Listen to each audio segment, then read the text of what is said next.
Salam untuk Anda, selamat datang di sesi pembahasan mendalam kita hari ini.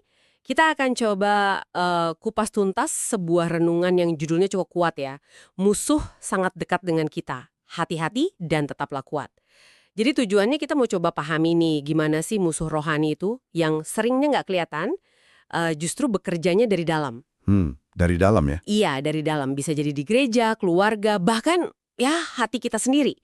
Kita bongkar peringatan penting dari tulisan ini yang langsung bikin saya tertarik di awal itu sumber ini menekankan musuh paling bahaya itu bukan yang seram-seram gitu tampilannya. Oh, jadi bukan yang gamblang gitu ya? Bukan.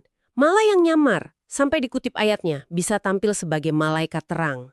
Wah ini perlu kita bedah lebih dalam nih. Menarik sekali. Gimana tuh penyamarannya katanya? Nah, area pertama yang disorot itu pelayanan. Penulis renungan ini ngingetin pelayanan itu bisa jadi semacam, apa ya, jebakan gitu. Jebakan? Maksudnya? Iya, kalau motivasinya melenceng. Jadi ketika tujuannya udah nggak murni buat Tuhan, tapi demi cari untung pribadi, atau pengaruh, atau sekedar panggung buat diri sendiri, nah ini titik rawan. Iya ya. Masuk akal. Ada juga ayat yang disinggung, kalau nggak salah Yesaya sama Matius tentang yaitu orang yang melayani tapi buat kepentingan sendiri. Anda pernah nggak merasakan mungkin nuansa kayak gini dalam pelayanan? Wah, itu pertanyaan reflektif ya. Tapi poin soal motivasi ini penting banget. Dan renungan ini kayaknya melihat pola yang mirip juga, tapi di ranah keluarga. Oh, di keluarga juga? Gimana tuh? Jadi, analisisnya gini. Kalau keluarga itu fokusnya geser. Misalnya lebih muja-muja prestasi duniawi, nilai sekolah anak, harta, status sosial, ketimbang hubungan sama Tuhan. Nah, ini dianggap kayak membuka pintu buat musuh. Nilai duniawi pelan-pelan bisa geser nilai kerajaan Allah. Jadi prioritasnya yang bergeser ya? Betul. Kan ada ayatnya juga di Matius, di mana hartamu berada, di situ juga hatimu berada. Jadi fokus ke harta dunia, itu nunjukin hati kita kemana arahnya. Gitu. Jadi kelihatan ya arah hatinya. Iya. Intinya, keluarga yang harusnya jadi tempat Tuhan ditinggikan, malah jadi kayak etalase kesuksesan duniawi aja. Oke, oke. Jadi ada pergeseran fokus yang bahaya ya di pelayanan, terus di keluarga, dan kayaknya ini akarnya lebih dalam lagi ya, di hati kita sendiri. Nah, persis. Sumber ini terus menyoroti bahaya kalau kita terlalu terobsesi sama penampilan luar, fisik, citra diri, pokoknya yang kelihatan bagus di luar. Sementara karakter, integritas itu diabaikan. Oh, jadi kayak polesan luar aja ya? Iya, kita diingatkan lagi sama ayat di Samuel kan, manusia lihat rupa, tapi Tuhan lihat hati. Benar-benar. Terus ada analogi bagus dari Matius soal cawan. Bersih di luar, tapi dalamnya kotor. Wah, ini kena banget rasanya. Pertanyaan lagi nih buat kita renungkan, sering nggak sih kita sibuk moles cangkang luar, tapi isi hati kita, karakter kita, malah nggak keurus? Dalam banget ya pertanyaannya.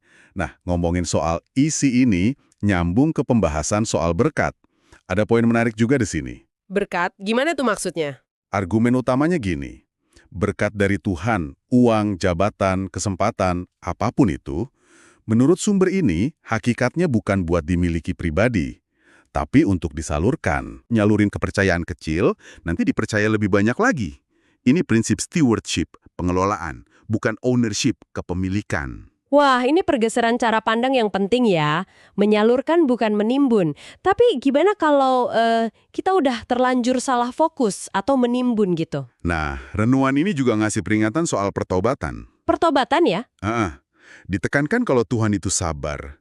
Dia kasih waktu buat kita sadar, buat kita balik arah, sebelum datang konsekuensi yang lebih keras. Di situ disebut teguran atau hajaran. Wah, ada hajaran juga ya disebut. Ya, merujuk ke kitab Wahyu kayaknya. Terus gimana cara meresponsnya? Kuncinya, kata sumber ini, kerendahan hati. Kan Yakobus bilang Tuhan menentang yang congkak. Jadi pesannya jelas banget. Jangan nunggu sampai hidup dikosongkan. Mungkin maksudnya kena masalah berat gitu ya. Baru kita sadar. Bertobat selagi bisa. Jangan nunggu kepepet ya? Iya, jangan nunggu kepepet. Nah, untuk bisa waspada, bisa bertobat, bisa hidup benar di tengah semua ini, renungan ini sampai ke satu kesimpulan yang krusial banget. Apa tuh kesimpulannya? Kita nggak bisa sendirian. Beneran nggak bisa. Kita butuh banget pertolongan Roh Kudus. Oh, jadi nggak cukup modal pinter atau niat baik aja? Nggak cukup. Dikatakan kita ini lemah, kita rapuh. Makanya perlu Roh Kudus, seperti yang ditulis di Roma, untuk bantu kita dalam kelemahan kita, dan untuk mematikan keinginan daging kita.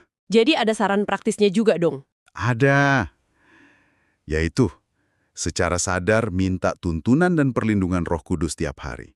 Biar hati kita tetap peka, tetap terjaga dari tipu daya yang halus-halus tadi. Oke, oke, jelas banget ya. Kalau gitu, mari kita coba rangkum inti dari pembahasan kita dari materi Anda ini.